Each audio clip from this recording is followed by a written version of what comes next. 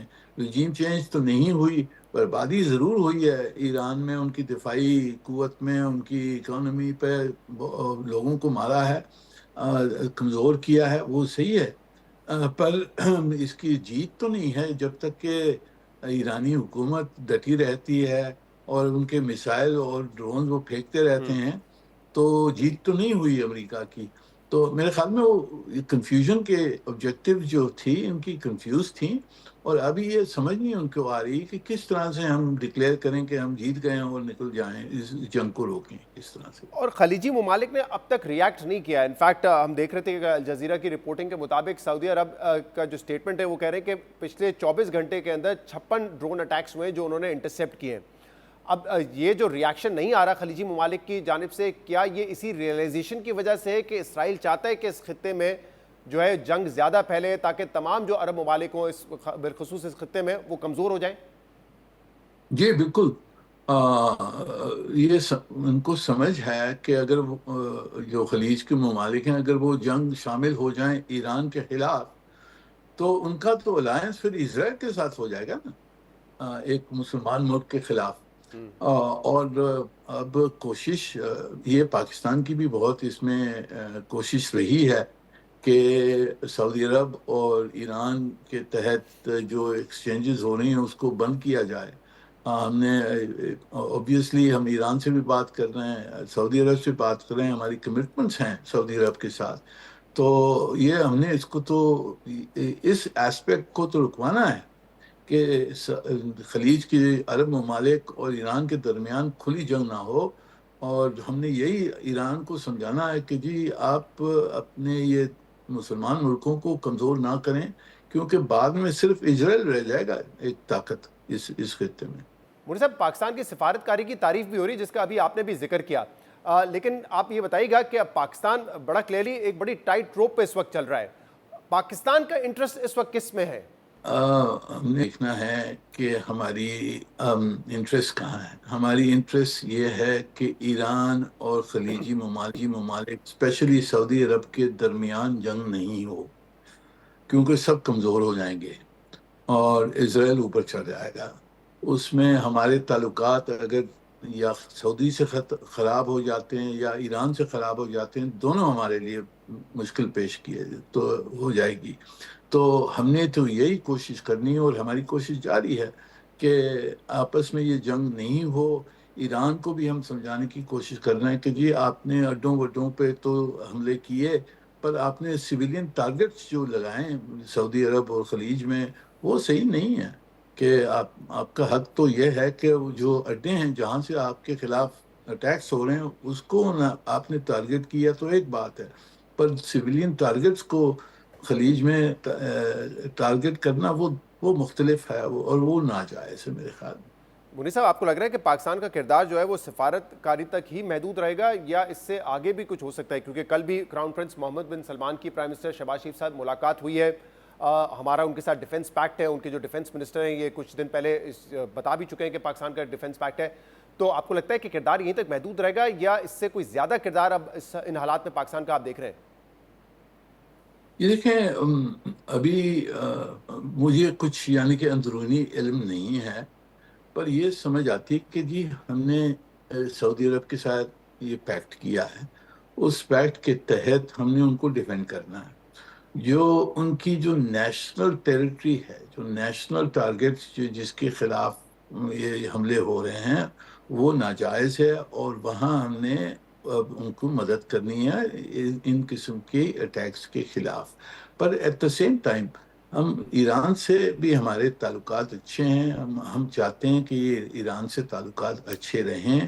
تو ایران کو ہمیں یہی سمجھانے کی کوشش ہم کر رہے ہیں کہ جی آپ جو حملے ہیں وہ سعودی عرب پہ یا خلیج کے ممالکوں پہ جو حملے آپ کر رہے ہیں اس سے آپ کو بھی فائدہ نہیں ہے, پورے خطوں کو نہیں فائدہ ہے, اسلامی دنیا کو نہیں فائدہ ہے.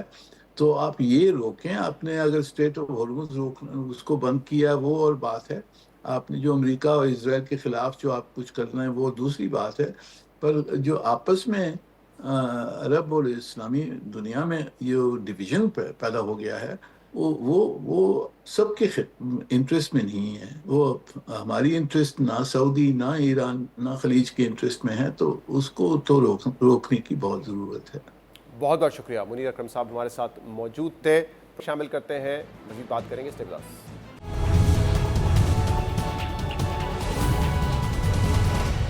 Welcome back. صوبہ سندھ میں گورنر کا عہدہ ایک طویل عرصے سے پاکستان پیپلز پارٹی اور ایم کیو ایم کے درمیان تنازع کی وجہ بنا ہوا تھا, اور اب بالآخر ایم کیو ایم کے کامران ٹیسوری کی جگہ نون لیگ کے نہال ہاشمی کو گورنر سندھ تعینات کر دیا گیا ہے, جنہوں نے آج اپنے عہدے کا حلف بھی اٹھا لیا ہے. گورنر سندھ نہال ہاشمی کی تقریب حلف برداری آج سپیر گورنر ہاؤس میں منعقد ہوئی, جس میں chief justice Sindh high court justice Zafar Ahmed Rajput نے ان کے عہدے کا حلف لیا, اور تقریب میں وزیر اعلیٰ سندھ مراد علی شاہ, سندھ کابینہ کے ارکان اور نون لیگ کے رہنماؤں نے شرکت کی. اہم بات یہ کہ نہال ہاشمی سے پہلے سندھ کے گورنرشپ ایم کیو ایم کے رہنما کامران ٹیسوری کے پاس تھی, اور وہ تقریباً 3.5 سال تک گورنر سندھ کے منصب پر فائز رہے, اور اکثر اپنے بیانات یا اقدامات کی وجہ سے کامران ٹیسوری خبروں کی زینت بنتے رہے. اہم بات یہ ہے کہ فروری 2024 کے انتخابات کے بعد نون لیگ اور پیپلز پارٹی میں یہ معاہدہ طے پایا تھا کہ پنجاب اور خیبر پختونخوا میں گورنرشپ پیپلز پارٹی کو ملے گی, جبکہ سندھ اور بلوچستان میں گورنر نون لیگ سے ہوگا. لیکن نون لیگ نے اس معاہدے کے بعد سندھ میں اپنا گورنر مقرر کرنے کے بجائے کامران ٹیسوری کو ہی